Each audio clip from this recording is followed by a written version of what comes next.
College का पहला दिन था और स्कूल का फेमस हैंडसम लड़का बोला कि वो पूरी क्लास को मॉल लेके जाके शॉपिंग करवाएगा। सब लोग एक्साइटमेंट से चिल्लाने लगे, लेकिन मैं चुपचाप अपने ब्लैक कार्ड्स और मिलिट्री ग्रेड सेफ को याद कर रहा था, सिर्फ इसलिए क्योंकि पिछली लाइफ में उस स्कूल हीरो का फोन मेरे कार्ड को टच हो गया था और एक सेकंड में उसने मेरे अकाउंट से लगभग 18 बिलियन डोंग उड़ा लिए थे, बिल्कुल उतना ही जितना उस दिन क्लासमेट्स ने शॉपिंग में खर्च किया था। मैं उसे कन्फ्रंट करने गया था, लेकिन उसने मेरा वीडियो बनाकर इंटरनेट पे डाल दिया और मुझे ऑनलाइन हेट का शिकार बनना पड़ा। जब मैं पुलिस कंप्लेन करने गया था, किसी ने मेरी ड्रिंक में पॉइजन मिला दिया और मैं वही का वही मर गया। और जब मैंने दोबारा आंख खोली, मैं वापस उसी दिन आ गया था जिस दिन उसने सबको गिफ्ट्स देने का अनाउंसमेंट किया था। गाइज, मिलना भी एक किस्मत होती है, इसलिए मैंने डिसाइड किया है कि सबको एक बड़ा गिफ्ट दूंगा। इसीलिए मॉल चलो और जो पसंद आए ले लो। उसकी वही फेमिलियर बातें सुनते ही मेरे अंदर गुस्सा उबल पड़ा। क्लासमेट्स पहले इतना सीरियस नहीं थे, लेकिन जैसे ही उसने एक ब्लैक कार्ड निकाला, सब पागल हो गए। चलो डिजाइनर क्लोथ्स भी ले लेना और ब्रांडेड सनस्क्रीन भी। अगर थक जाओ तो मैं सबको सिटी के सबसे एक्सपेंसिव हॉट स्प्रिंग रिजॉर्ट ले जाऊंगा। जियाओ काई बड़े ही स्टाइल में बोला। जो रिजॉर्ट वो बोल रहा था वो सिटी का सबसे लग्जरियस एंटरटेनमेंट प्लेस था। एक टिकट की प्राइस ही 45 मिलियन डोंग थी। ये सुनते ही पूरी क्लास एक्साइटेड हो गई। भाई जियाओ, तू तो सच में रिच है। फ्यूचर में मैं पक्का तेरा छोटा भाई बनूंगा। रिच यंग मास्टर का इनविटेशन रिजेक्ट कौन करेगा। मैं चुप था तो जियाओ काई ने मेरी बैक पे जोर से हाथ मारा। शनयी,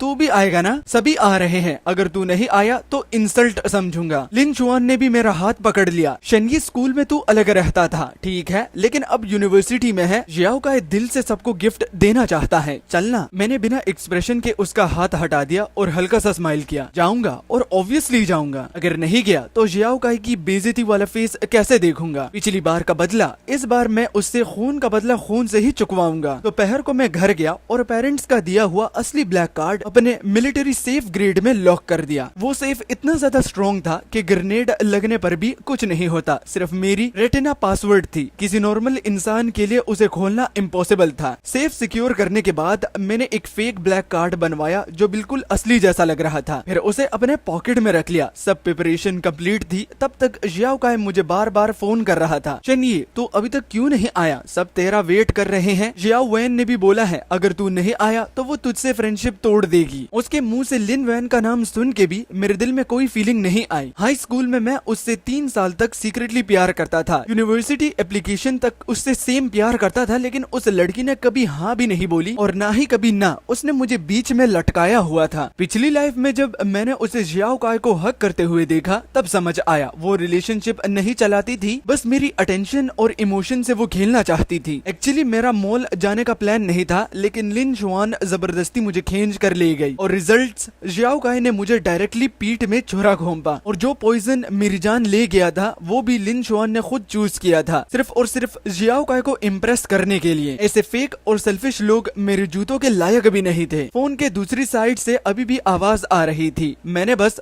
कहा और ड्राइवर को मॉल के एंट्रेंस तक चलने को बोला। जैसे ही जियाओ काई ने मेरी फैमिली की कार देखी, उसकी आंखें चमक उठी। सब तेरा वेट कर रहे थे, जल्दी अंदर आ। मेरे लेट आने पर क्लासमेट्स के एक्सप्रेशंस खराब हो गए। शनयी, इतना एटीट्यूड क्यों दिखा रहा है? हम सबको इतनी देर तक एक तेरे लिए वेट करना पड़ा। तू खुद को बहुत बड़ा समझता है क्या? पहले ये तो देख कि हमारा टाइम वेस्ट करने के लायक भी है या नहीं। मैं ठंडी नजरों से उन लोगों को देख रहा था, तब मेरी नजर लिन वैन से टकरा गई। तुम सच में इतने चीप रोड साइड कपड़े पहन के आए हो? ये तो सबकी इंसल्ट है। मैंने नीचे अपने ट्रैक सूट को देखा, सिर्फ मेरी टी शर्ट की प्राइस ही लगभग 2 बिलियन डोंग थी। ये तो फैशन की दुनिया में एक कस्टम डिजाइन था जो कि मैंने पहना था। मटेरियल इतना एक्सपेंसिव था कि अगर गर्मी में पहने तो ऐसा लगता है जैसे पोर्टेबल एसी साथ लेके घूम रहे हो। मैं हल्का सा हंस पड़ा। तुम जैसे गांव के लोग ऑब्वियसली असली चीज पहचान नहीं सकते। इस शर्ट की कीमत तुम्हारी पूरी जिंदगी से ज्यादा है। मेरी बात सुनते ही लिन वैन की आंखें तुरंत लाल हो गई। फिर जियाओ काई हीरो बनने आ गया। बस करो यार, हम सब पुराने क्लासमेट्स हैं, इतना टेंस क्यों हो रहे हो? चलो सब अंदर जाओ और गिफ्ट्स चूज करो। 350 मिलियन डोंग के अंदर जो भी होगा मैं पे करूंगा। ये सुनते ही क्लास फिर से एक्साइटमेंट में फट गई। वो जियाओ काई कितना जेनरस है। कुछ लोगों की तरफ फेक एटीट्यूड नहीं, पैसे नहीं है फिर भी रिच बनने की एक्टिंग करता है। मुझे पता था वो मुझे इनडायरेक्टली गाली दे रहे हैं, लेकिन ब्रांडेड स्टोर की तरफ भागते हुए उनके पीछे देखकर मैं सिर्फ मुस्कुराया, क्योंकि असली शो अभी शुरू हुआ है। देखते हैं जब उनका वॉकिंग एटीएम बंद हो जाएगा अब जियाओ काई क्या करता है। लिन वैन काई के बिल्कुल पास चिपकी हुई थी आई और प्यार से बोली, जियाओ आपको कोई चीज पसंद आई? काय एक सेकंड के लिए फ्रीज हुआ, फिर शर्माने की एक्टिंग करते हुए बोला, तुम मेरे साथ शॉपिंग कर रही हो, वही मेरे लिए सबसे बड़ा गिफ्ट है। ये बोल के उसने लिन का हाथ पकड़ लिया। दोनों बिल्कुल हीरो हीरोइन की तरह बिहेव कर रहे थे और क्राउड उन्हें मून और स्टार्स की तरह सराउंड कर रहा था। लिन का फेस एक्साइटमेंट से लाल हो गया। मैं उनके साथ नहीं गया। जियाओ काई ने तुरंत मुझे आवाज दी, शेनये तुम भी कोई गिफ्ट चूज करो ना, मेरे साथ फॉर्मल मत हो। उसके फेस पर एक अच्छे इंसान का एक्ट देखकर मुझे और ज्यादा इरिटेशन होने लगी। तभी एक चमचा सामने आया, शेनये अगर तुझे गिफ्ट नहीं चाहिए तो निकल जा यहाँ से। जियाओ काई तुझे इतना रिस्पेक्ट दे रहा है और तू फिर भी एटीट्यूड दिखा रहा है। सिर्फ एक लग्जरी कार रेंट कर लेने से कोई रिच यंग मास्टर नहीं बन जाता। अगर तुम्हारे पेरेंट्स रईस नहीं है तो रिच बॉय की तरह एक्टिंग भी मत कर। जितना वो लोग ज्यादा बोल रहे थे उतना ही एग्रेसिव होते जा रहे थे। मैं रुक गया और ऐसे एक्ट किया जैसे मैं जाने वाला हूँ। अब जियाओ काई सच में पैनिक हो गया। उसने जल्दी से मेरा हाथ पकड़ लिया। गाइस शेनये के बारे में ऐसा मत बोलो, वो मेरा सबसे अच्छा दोस्त है। जब उसने ये लाइन बोली उसकी आवाज हल्की सी कांप रही थी। क्लियरली उसके दिल में डर था। शायद उसे डर था कि अगर मैं चला गया तो बिल पे करने के लिए बेवकूफ बकरा नहीं मिलेगा। लेकिन मेरा जाने का कोई भी प्लान नहीं था। अगर मैं चला गया तो सेकंड एक्ट का ड्रामा कैसे देखूंगा। मैं मुस्कुराया, ठीक है जियाओ काई, मैं भी एक गिफ्ट चूज करता हूँ। उसके फोरहेड पर पसीना आ गया और वो जल्दी जल्दी बोला, हाँ हाँ जो चाहिए ले लो, बिल्कुल हेजिटेट मत करना। मैंने कैजुअली एक बैकपैक उठा लिया। सच कहूँ तो पहले मैं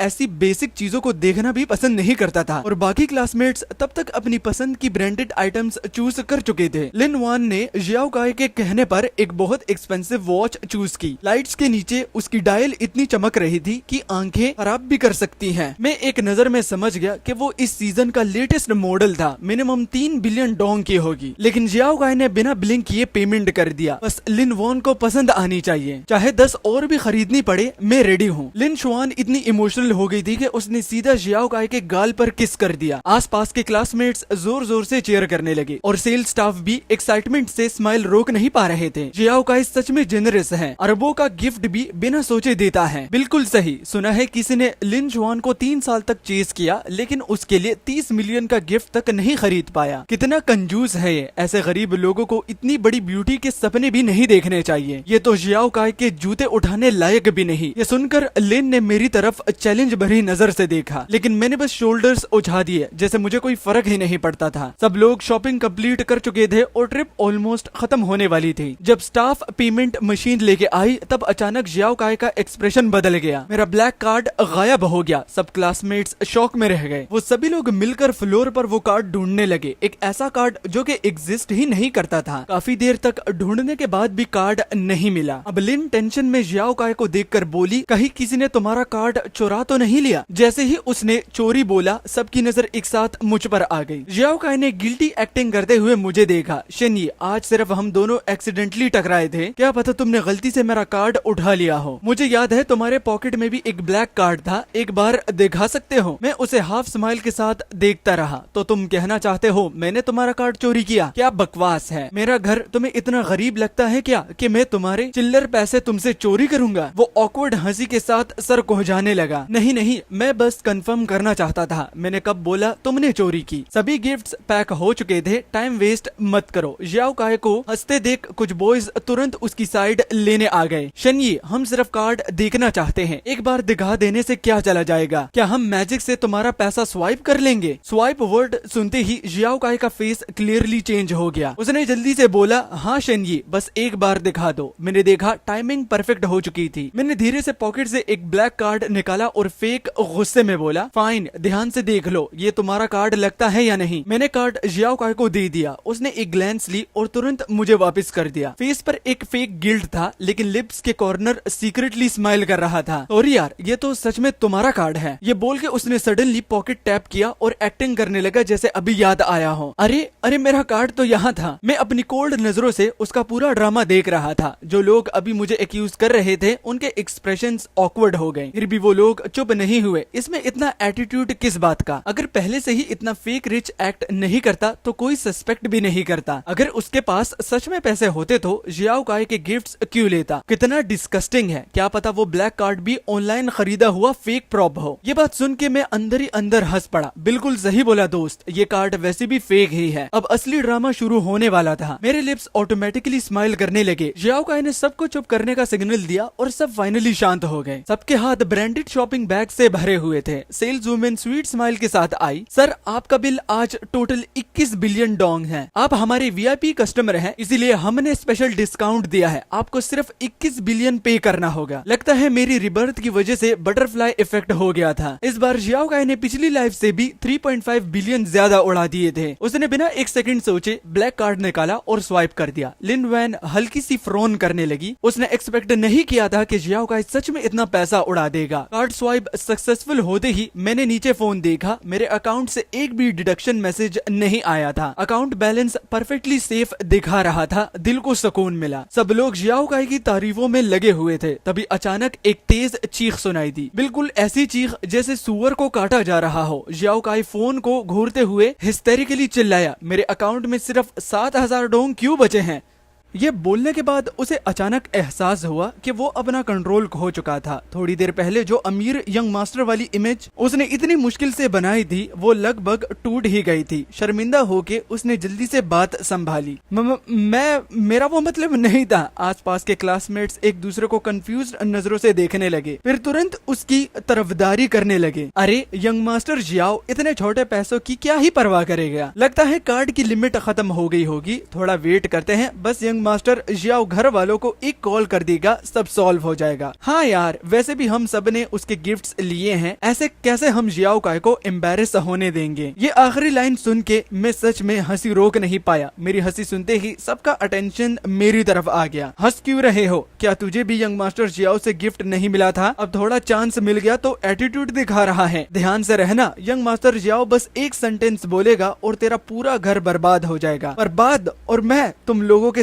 जियाओ फैमिली भी मिल जाए ना, तब भी मेरी घर की सेविंग्स के चिल्लर के बराबर नहीं होंगे। उसी वक्त 1.7 बिलियन युआन गायब होने की वजह से मेरा जियाओ काई के साथ झगड़ा हुआ था। अगर उसने उस टाइम ऑनेस्टली सब एक्सप्लेन कर दिया होता तो शायद मैं उसे कुछ और दिन दे देता पैसे वापस करने के लिए। इतने थोड़े पैसों के लिए दोस्ती तोड़ना वैसे भी बेकार था, लेकिन प्रॉब्लम ये थी कि उसे मेरे सिर्फ पैसे नहीं चाहिए थे, मेरी जान भी चाहिए थी। हाथ में 30 मिलियन युआन वाली वॉच देखकर मेरा मूड अचानक काफी अच्छा हो गया। कौन हिम्मत करेगा यंग मास्टर काय को ऑफेंड करने की? उसे ऑफेंड करना मतलब पूरी क्लास को ऑफेंड करना। कोई उसे बुली करेगा तो सबसे पहले मैं ओपोज करूंगा। ये सब सुन के जियाओ काय का चेहरा और भी खराब हो गया। वो जोर से चिल्लाया, सब लोग चुप हो जाओ। लिन वैन अब वेट नहीं कर पा रही थी। उसने तुरंत डायमंड वाली वॉच अपने हाथ में पहन ली। चमकती हुई वॉच उसके सफेद और पतली कलाई को और भी ज्यादा सुंदर बना रही थी। जियाओ काय, तुमने बोला था ना हमें हॉट स्प्रिंग रिजॉर्ट ले जाओगे? हम कब जा रहे हैं? मैं पर्सनली तुम्हारी मसाज करूंगी ताकि तुम रिलैक्स हो जाओ। बस इतनी सी बात ने काय का मूड दोबारा ठीक कर दिया, लेकिन उसने अभी भी गिव अप नहीं किया था। उसने मेरी पॉकेट की तरफ देखा। शेनये, क्या मैं तुम्हारा कार्ड दोबारा देख सकता हूँ? मैंने बिना झिझक उसे कार्ड दे दिया। वो उसे 1 मिनट तक उल्टा पुल्टा देखता रहा, फिर मजबूरी में वापस कर दिया। ऑब्वियसली उसे कुछ पता नहीं चला। ये कार्ड ओरिजिनल का परफेक्ट कॉपी था। सिर्फ एटीएम से पैसे नहीं निकल सकता था, बाकी सब असली जैसा ही था। जियाओ काई कुछ देर चुप खड़ा रहा, फिर अचानक हंस के बोला, मेरे पेरेंट्स ने अभी पैसे ट्रांसफर कर दिए, चलो सब लोग हॉट स्प्रिंग रिजॉर्ट चलते हैं। सब लोग फिर से एक्साइटमेंट में चीयर करने लगे। तभी मेरा फोन बज गया। नीचे देखा तो इन्वेस्टिगेशन रिजल्ट आ चुका था। जियाओ काई की बैकग्राउंड रिजॉर्ट स्क्रीन पर देखते ही मुझे फिर से हंसी आ गई। मेरी हंसी सुन के उसके चमचे और गुस्सा हो गए। हंस क्या रहा है? तेरी जेब तो तेरे चेहरे से भी ज्यादा खाली है, फिर भी रोज बड़ा आदमी बनने का ड्रामा करता है। मैं बिना एक्सप्रेशन के उन सबके चेहरे और नाम याद करने लगा जो मुझे सबसे ज्यादा गाली दे रहे थे। अब देखते हैं ये ड्रामा आगे कैसे खत्म होता है। उसके बाद मैं भी सबके साथ रिजॉर्ट के एंट्रेंस तक गया, जहाँ स्टाफ हमें वेलकम करने आ गया। जियाओ काई ने हाथ हिलाकर बोला, आज का सारा खर्चा मेरा। मेरे क्लासमेट्स के लिए सबसे महंगी सर्विस लाओ, सबसे महंगी वाइन खोलो, आज सब लोग फुल एंजॉय करेंगे। उसकी बात खत्म होते ही भीड़ फिर से जोर जोर से चीयर करने लगी। वेटर इतना खुश हुआ कि उसकी स्माइल रुक ही नहीं रही थी। उसने POS मशीन निकाली और बोला, पर पर्सन 450 मिलियन डोंग, टोटल 30 लोग, यही लगभग 14 बिलियन डोंग। जियाओ काई फुल कॉन्फिडेंस के साथ कार्ड स्वाइप करता है और एक बीप के साथ ट्रांजैक्शन फेल्ड। वेटर हैरान रह गया। यंग मास्टर जियाओ, क्या आपने गलत कार्ड दिया है? इस कार्ड में पैसे नहीं हैं। जियाओ काई तुरंत शॉक में जम गया। उसका चेहरा एकदम सफेद पड़ गया। बकवास, क्या कह रहा है? मेरे पास पैसों की प्रॉब्लम और कमी है? फिर उसने मुझे सीधा घूरना शुरू कर दिया। उसकी आंखों में गुस्सा भी था और कंफ्यूजन भी। हमारी क्लास के 30 से ज्यादा लोग लॉबी में खड़े थे, जिस वजह से दूसरे गेस्ट का रास्ता ब्लॉक हो गया था। वेटर और ज्यादा टेंशन में आ गया। यंग मास्टर जाओ, प्लीज दूसरा कार्ड यूज करिए, पीछे वाले गेस्ट का डिले हो रहा है। यहाँ हर गेस्ट करोड़ों खर्च करता है, मतलब सिर्फ कुछ मिनट्स का डिले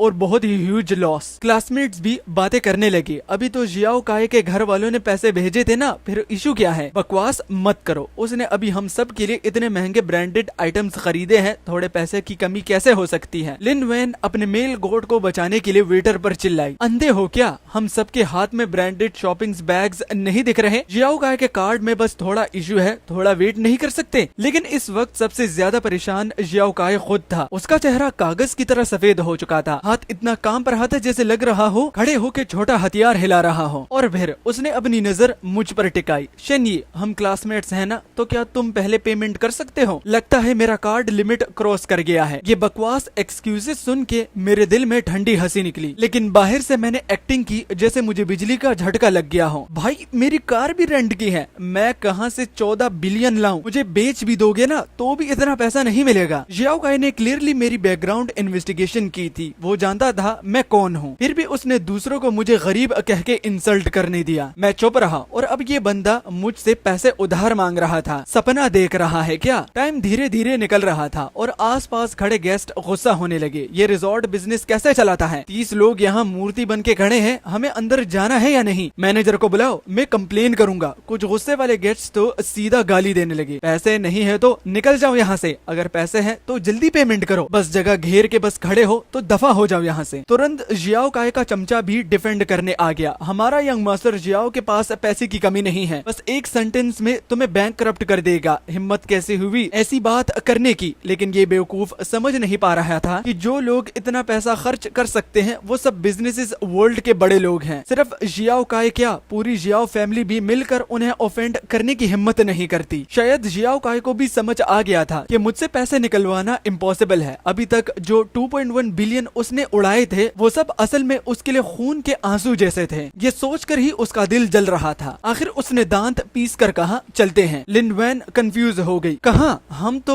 हॉट स्प्रिंग रिजोर्ट नहीं जा रहे। जियाओ काई ने मुट्ठी इतनी जोर से बंद की कि उससे आवाज आई। उसका चेहरा काला पड़ चुका था। बहुत धीमी आवाज में बोला, मॉल वापस चलो, रिटर्न करना है सारी चीजें। जियाओ काई के मुंह से रिटर्न करने सुनना किसी फैंटेसी से कम नहीं लग रहा था। आसपास का माहौल एक सेकंड के लिए बिल्कुल जम गया। फिर वेटर का चेहरा तुरंत बदल गया। रिफंड चाहिए तो जल्दी निकलो यहाँ से, हमारे बिजनेस का टाइम वेस्ट मत करो। गरीब स्टूडेंट होकर बड़े आदमी बनना बंद करो। अगर और ड्रामा किया ना तो सिक्योरिटी बुलाकर बाहर फेंकवा दूंगा। उसकी बात खत्म होते ही कुछ बड़े बड़े सिक्योरिटी गार्ड्स सच में हमें घेरने लगे। हमें हॉट स्प्रिंग रिजोर्ट से लिटरली बत्तखों की तरह भगा दिया गया। बाहर इतनी गर्मी थी कि 2 मिनट में ही सब पसीने से भीग गए। सबका गुस्सा भी बढ़ने लगा। जियाओ काई, तू पागल हो गया है क्या? रिटर्न का क्या मतलब? गिफ्ट्स दे दिए हैं तो वापस कैसे मांग सकता है? क्या हमें मजाक समझा है? हम पूरा दिन तेरे साथ घूमते रहे और अब ऐसा ट्रीट कर रहा है? हर तरफ से आवाजें आने लगी। इतना शोर था कि सर दर्द होने लगा। जब लिन वैन ने देखा कि जियाओ काई टूटने वाला था तो वो पैनिक करने लगी। वैसे भी उसके हाथ की वॉच की कीमत 3.5 बिलियन से ज्यादा थी। सबसे ज्यादा रिटर्न ना करना वो चाहती थी। गाइस, थोड़ा शांत हो जाओ। जियाओ काई बस टेम्पररी पैसे की प्रॉब्लम में है। हम क्लासमेट्स हैं, एक दूसरे की हेल्प करना नॉर्मल बात नहीं है क्या? ये सुनते ही एक लड़का गुस्से में फट गया। पागल समझा है क्या? हम पूरा दिन इसके पीछे भागते रहे। ये गिफ्ट्स हमारी मेहनत का रिवॉर्ड है। अब चीजें हाथ में आ गई है तो वापस देंगे। सपना देख। जियाओ काई फ्रस्ट्रेशन में अपने बाल नोचने लगा। वो इधर उधर घूम रहा था पैनिक में। और फिर उसके दिमाग में एक घटिया आइडिया आया। शेनयी के पास ब्लैक कार्ड है, अगर तुम लोग उसका कार्ड ले लो ना तो रिजॉर्ट में एंट्री कर सकते हो। बस पहले मुझे शॉपिंग रिटर्न करनी पड़ेगी, नहीं तो मैं पुलिस बुला लूंगा। वो मुझसे भी ज्यादा रिच है, आराम से पैसा उड़ा सकते हो। उसे लगा था कि सब लोग भूखे भेड़ियों की तरह मुझ पर टूट पड़ेंगे और मेरा कार्ड छीन लेंगे, लेकिन किसी ने भी बिलीव नहीं किया कि मैं रिच हूँ। शेनयी रिच? इसके कपड़े देखो जरा, सड़क से उठाए हुए लगते हैं। इसके सारे कपड़े भी बेच दो तो भी कुछ पैसे नहीं मिलेंगे। और पुलिस बुलाऊंगा? तो इस बात पर वो हंसने लगे। हम सब टॉप यूनिवर्सिटी के स्टूडेंट्स हैं, क्या हम पुलिस से डरेंगे? जियाओ काई का चेहरा और काला होता गया। आखिर उसे समझ आ गया था कि सिचुएशन कंट्रोल से बाहर निकल चुकी है। तब उसने अपना असली चेहरा दिखाया। मेरे घर के पास सच में पैसा है। गेस करो तुम्हारी जान खरीदने के लिए मुझे कितना पैसा देना पड़ेगा? अकल अक्लमंद हो तो अभी सामान वापस करो वरना जान देकर चुकाना पड़ेगा। मेरी उंगली हल्की से हिली। मैं चुपके से उसकी सारी बातें रिकॉर्ड कर रहा था। मैं तो पहले ही उसके अगेंस्ट प्रूफ ढूंढ रहा था। अब उसे बैंक करप्ट होने का असली मजा चखाना पड़ेगा। इस बार तो उसने खुद ही चाकू मेरे हाथ में दे दिया था। सबके सामने एक आदमी उतर कर आया। मोटी गोल्ड चेन पहने हुए जियाओ काई का चेहरा तुरंत बदल गया। वो कुछ बोल भी नहीं पाया कि सीधा थप्पड़,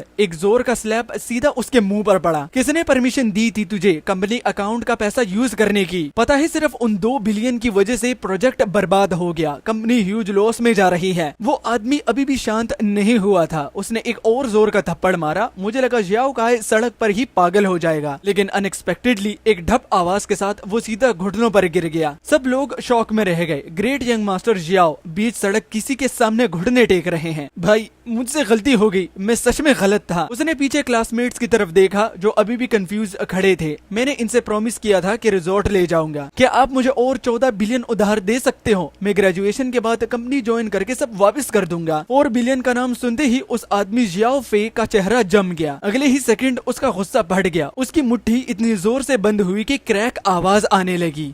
अगर वीडियो को इतना देख लिया है तो वीडियो को लाइक भी कर देना। एम रखते हैं 5000 लाइक्स। और गाइस आप लोगों के कमेंट्स और लाइक्स मेरे ऑलरेडी एक्सप्लेन को भी रीच देती हैं, तो बहुत बहुत शुक्रिया। ऐसे ही करते रहो, बहुत अच्छा लगता है। 95 के सब्सक्राइबर्स 100 के बहुत क्लोज भाई। और दूसरा चैनल यानी कि बैकअप मोर नोटी पर भी 800 सब्सक्राइबर्स भाई, link in the comment section, उसे जल्दी से जाके सब्सक्राइब कर दो। और आज की वीडियो का लाइक और कॉमेंट एम रखते हैं, लाइक होगा 5000 और कॉमेंट होगा 1000। उम्मीद है आप लोग पूरा कर देंगे। Bye bye. जियाओ फे के माथे की सारी नसें उभर आई थी। तो मतलब वो 2.1 बिलियन तुमने इन लोगों पर उड़ा दिए। जियाओ काई, आज अगर मैंने तुझे मार नहीं डाला ना तो मेरा ये जो जियाओ सरनेम है तो मैं इसे कभी भी यूज नहीं करूंगा। ये बोलते ही उसने जियाओ काई के मुंह पर एक और जोर का पंच मारा और कुछ ही सेकंड्स में जियाओ काई का चेहरा सुअर जैसा सूजा हुआ लगने लगा। नाक से खून बहने लगा। जब उसने देखा कि कुछ लोग भागने की कोशिश कर रहे हैं तो वो और घबरा कर चिल्लाया, भाई ये सब इन लोगों की गलती है। इन्होंने ही मुझे गिफ्ट्स खरीदने के लिए फोर्स किया था। आपको मुझ पर यकीन करना होगा। मैं आपका छोटा भाई हूँ। सामान अभी अभी खरीदा गया है। अगर रिटर्न हो गया तो कंपनी का पैसा वापस आ जाएगा। ये सुनते ही जियाओ फे रुक गया। उसने सब लोगों को एक नजर देखा और ठंडे टोन में अपने गार्ड्स को ऑर्डर दिया, इन सभी के हाथ से ब्रांडेड बैग्स छीन लो, सब गाड़ी के ट्रक में डालो और रिटर्न करने ले जाओ। लेकिन उसने इंसान की लालच को अंडरस्टिमेट कर दिया था। उसकी बात खत्म होते ही सब लोग जान बचा के भागने लगे। गार्ड्स ने पीछे किया, लेकिन रात बहुत अंधेरी थी। सिर्फ कुछ अनलकी लोग ही पकड़े गए। लिन वैन नहीं भागी, वो वही खड़ी रही, फुल इमोशनल एक्टिंग कर रही थी। मैं वॉच वापस कर सकती हूँ। मैं जियाओ काई के साथ सिर्फ पैसे के लिए नहीं हूँ। मैं साइड में खड़ा सब देख रहा था। मुझे सब समझ आ रहा था। वो सोच रही थी कि चाहे जियाओ काई गिर भी गया हो फिर भी वो एक रिच फैमिली का लड़का है। अगर उससे चिपक कर रहेगी तो फ्यूचर में पैसे की कमी नहीं होगी। चाहे अभी 3 बिलियन का लॉस हो जाए, शादी के बाद सब रिकवर हो जाएगा। लेकिन जियाओ फे कोई आम आदमी नहीं था। एक नजर में उसने उसकी असली सोच समझ ली। जियाओ काई को रोते हुए लिन वैन से चिपकते देखकर वो ठंडी आवाज में बोला, तुम जैसी गरीब लड़की भी खुद को वर्दी समझती है। लिन वैन एक कदम पीछे हट गई। क्या? जियाओ फे ठंडी हंसी हंसा। ऐसी ट्रिक्स मैंने बहुत देखी हैं। सिर्फ मेरा बेवकूफ भाई ही इसमें फंस सकता है। हमारी जियाओ फैमिली कभी भी तुम जैसी गोल्ड डिगर औरत को घर में एंट्री नहीं देगी। लिन वैन की आंखें तुरंत लाल हो गई। उसका चेहरा कभी सफेद कभी लाल हो रहा था। आखिर उसकी आंखों में रिग्रेट दिखने लगा। लेकिन अब बहुत देर हो चुकी थी। वो वॉच पहले से ही वापस कर चुकी थी। अब उसे दोबारा पाना इम्पॉसिबल था। मतलब 3 बिलियन सीधा हवा हो गए। मैंने दिल में जीप चटाई। ना पैसा मिला ना आदमी। सच कहूँ तो अगर वो वॉच लेकर भाग जाती तो शायद 3 बिलियन उसके जेब में होता। मैं साइड में खड़ा ये सब सर्कस की तरह देख रहा था। जब जियाओ काई को लगा कि अब भी कोई होप नहीं बची तो उसने फिर सारा ब्लेम मेरे पर डाल दिया। सब इस ये की वजह से हुआ। इसने मुझे फोर्स किया था गिफ्ट्स देने के लिए। अगर ये नहीं होता तो मेरा इतना पैसा बर्बाद नहीं होता। उसकी बकवास सुन के जियाओ फे ने इम्पेशेंट होके मेरी तरफ देखा, लेकिन बस एक नजर और वो वही जम गया। अगले सेकंड थप्पड़। उसने जियाओ काई को इतना जोर का स्लैप मारा कि आवाज गूंज उठी। दिमाग घर पर छोड़ आए हो क्या? तुमने इतने बड़े इंसान को ऑफेंड कर दिया। ये इस शहर के सबसे रिच फैमिली के यंग मास्टर हैं, असली क्राउन प्रिंस। जियाओ फे तुरंत मेरे सामने आया। सीधा 9 डिग्री बाव किया। यंग मास्टर शेन, सच में माफी चाहता हूँ, मेरे बेवकूफ भाई ने आपको परेशान किया। ये सुनते ही वहाँ मौजूद सब लोग स्टैचू बन गए। जो क्लासमेट्स अभी तक गए नहीं थे वो तो शौक से हिल गए। शेन ये सबसे रिच फैमिली का यंग मास्टर है, इम्पॉसिबल। उसके कपड़े तो भिखारी जैसे लगते हैं, कहीं मजाक तो नहीं। जियाओ फे का हाथ अभी भी मेरी तरफ बढ़ा हुआ था, लेकिन मैंने उसे देखा तक नहीं। मैं ठंडी आवाज में बोला, परेशान, मेरे लिए ये सिर्फ परेशानी नहीं है। जब तक जियाओ का जिंदा और आजाद घूम रहा है, तुम्हारी जियाओ फैमिली को एक दिन भी शांति से नहीं मिलेगी। मेरी बात का प्रेशर इतना था कि आसपास खड़े लोग जोर से सांस लेने की हिम्मत भी नहीं कर पा रहे थे। जियाओ फे दांत पीसने लगा। उसकी आंखों में ऐसा गुस्सा था जैसे वो इसी वक्त जियाओ काई को जिंदा खा जाए। उस आदमी ने सीधा उसके सिर पर जोर का थप्पड़ मारा, फिर मेरी तरफ चापलूसी भरी शक्ल से देखकर बोला, यंग मास्टर शेनगी, ये लड़का आपको पसंद नहीं है? बस फिर मैं मानता हूँ, जब तक आपका गुस्सा ठंडा नहीं होता तब तक मारते रहेंगे। पहला थप्पड़ जोर से गूंजा, फिर दूसरा, तीसरा, चौथा, बिना रुके उसे पिटते गए। जियाओ काई इतना मारा गया कि रोते रोते माँ बाप को पुकारने लगा। उसकी चीखें पूरे हॉट स्प्रिंग रिजॉर्ट के एंट्रेंस पर गूंज रही थी। रास्ते से गुजरते लोग रुक कर तमाशा देखने लगे जैसे कोई सर्कस चल रहा हो। आज जियाओ काई की पूरी बेइज्जती हो चुकी थी। वो गुस्से से चिल्लाया, शेनयी, मेरा तुमसे कोई दुश्मनी नहीं थी, फिर तुमने मेरे साथ ऐसा क्यों किया? तुम सिर्फ पावर को यूज करके लोगों को दबाते हो। रुक जाओ, एक दिन मैं तुम्हारी शेन फैमिली को बर्बाद कर दूंगा। ये सुनकर मुझे हंसी आ गई। तुम्हारी जियाओ फैमिली अभी तक शेन फैमिली के मूड देख कर जीती है। अगर तुम हमें धमकी दे रहे हो, अगर कभी कोई फैमिली डूबी तो पहले तुम्हारी होगी। बिजनेस की दुनिया में लोगों को बुरी बातें और बद्दुआ देने से डरते हैं, और ये पागल खुद अपनी बर्बादी बुला रहा था। जियाओ फे का चेहरा गुस्से से भर गया। उसने चप्पल निकाली और सीधा जियाओ के मुंह पर मारी। बकवास बंद कर, जल्दी से शेनयी से माफी मांग। जियाओ काई का सर जबरदस्ती जमीन पर झुका दिया गया और उसे मेरे सामने कुत्तों की तरह ट्रीट करवाया गया। एक बार, दो बार, तीन बार, जब तक 99 बार सर नहीं टकराया गया तब तक उसे रोका नहीं गया। उसका माथा खून से भर गया था। वो जमीन पर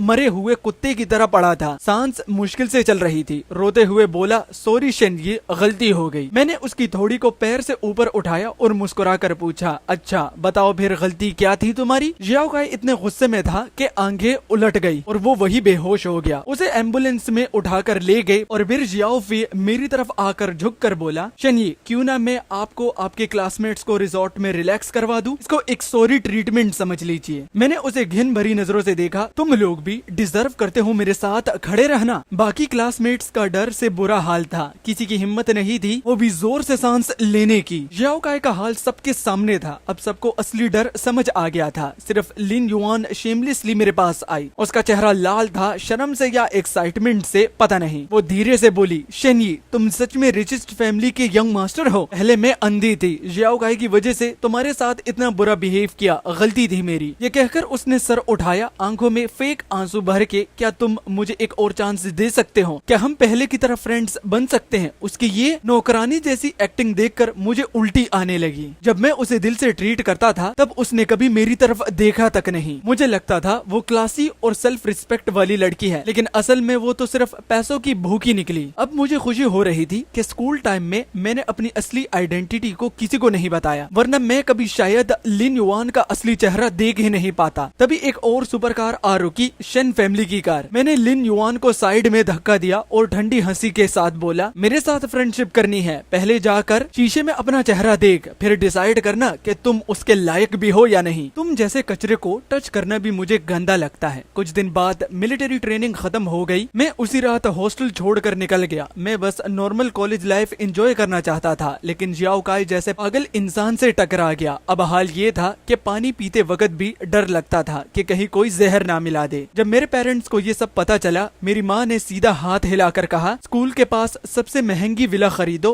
पैसे मेरे लिए सिर्फ नंबर्स हैं। मैंने सोचा था ये मैटर खत्म हो गया, लेकिन कुछ दिन बाद जियाओ फैमिली जियाओ काई को लेकर मेरे पुराने घर आ पहुंची। सिर्फ कुछ हफ्तों में उसका हाल इतना खराब हो चुका था कि पहचानना मुश्किल था। वो बहुत पतला हो गया था, हाथ पैर पर स्कार भरे हुए थे, चेहरा सूख कर अंदर चला गया था। पहली वाली एरोगेंस का नाम भी नहीं था। जैसे ही उसने मुझे देखा, उसके घुटने तुरंत जमीन पर गिर गए। शेनयी, पहली मेरी गलती थी, आप चाहे मार लो या गाली दो, सब मंजूर है। अगर आपने मुझे माफ नहीं किया तो जियाओ फैमिली मुझे घर से निकाल देगी। ये कहकर उसने जोर जोर से 3 बार सर जमीन पर मारा। सिर्फ 3 बार में ही उसके माथे का पुराना जख्म फिर से खुल गया, खून टपकने लगा। मैं बस आंखों से सिग्नल दिया, सर्वेंट्स ने तुरंत फ्लोर साफ कर दिया। मैं सोफा पर आराम से बैठा हुआ था और ठंडे लहजे में बोला, 10 बार और जमीन पर मारो फिर सोचूंगा। जियाओ ने मुझे जहर भरी नजर से देखा, लेकिन दांत बिंच कर फिर से 10 बार सर मारा। अब तो ठीक है ना, उसने उम्मीद भरी शक्ल से पूछा। उसे लगा शायद मेरा दिल पिघल गया होगा। उसके चेहरे पर हल्की सी स्माइल भी आ गई, लेकिन उसी पल मेरे होंठों पर ठंडी सी स्मर्क आ गई। मैंने सिर्फ कहा था कि मैं कंसिडर करूंगा, लेकिन मैंने कब कहा था कि मैं तुम जैसे इंसान को सच में माफ कर दूंगा। जियाओ का वही जम गया। वो जमीन पर बैठा बिल्कुल बेवकूफ लग रहा था। मैं मुड़कर गेट की तरफ चल दिया, लेकिन जैसे ही मैं बाहर पहुंचने वाला था, पीछे से अचानक हलचल की आवाज आई। उसके तुरंत बाद चाकू जमीन पर गिरने की आवाज सुनाई दी। जियाओ का सच में मुझे चाकू मार कर मारना चाहता था, लेकिन मेरी सिक्योरिटी कोई आम लोग नहीं थी। उन्होंने पहले ही उसकी हरकत नोटिस कर ली थी। वो मेरा एक बाल तक नहीं छुपाया, उल्टा खुद ही बर्बाद हो गया। मैंने उस दिन का पूरा असैसिनेशन अटेम्प्ट का वीडियो और उसकी धमकी भरी रिकॉर्डिंग सीधा पुलिस को दे दी। जियाओ पर अटेम्प्ट मर्डर का केस लगा और सीधा उसे 15 साल की जेल होगी। जियाओ फैमिली को लगा उसने उसकी इज्जत मिट्टी में मिला दी है, इसलिए उन लोगों ने पब्लिकली अनाउंस कर दिया कि अब जियाओ काय का जियाओ फैमिली से कोई लेना देना नहीं है। आज के बाद जियाओ फैमिली का 1 रुपये की प्रॉपर्टी भी उससे नहीं मिलेगी। उसकी बाकी जिंदगी बस गरीबी और स्लम्स में सड़ने वाली थी। लेकिन यही तो मैं चाहता था। ये सब मेरा बिछाया हुआ ट्रैप था। सिर्फ उसे मार लेना या थोड़ा दर्द देना मेरे गुस्से के लिए काफी नहीं था। मैं चाहता था उसकी पूरी जिंदगी बर्बाद हो जाए, तभी मेरे दिल का बदला पूरा होगा।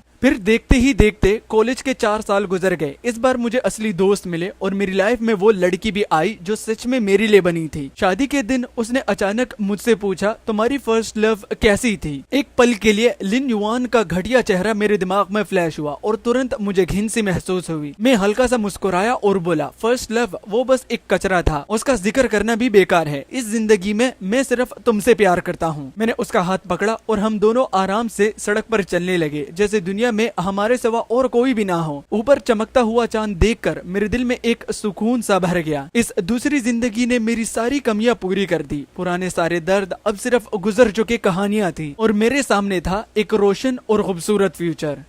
इसी के साथ हमारी ये स्टोरी खत्म होती है। चैनल पर नए हो सब्सक्राइब करना। 95 के सब्सक्राइबर हो गए हैं, 5 के सिर्फ रहते हैं। दबाकर लाइक करो, दबाकर सब्सक्राइब करो और वीडियो को ज्यादा से ज्यादा शेयर करो। अगर सब्सक्राइब कर ही दिया है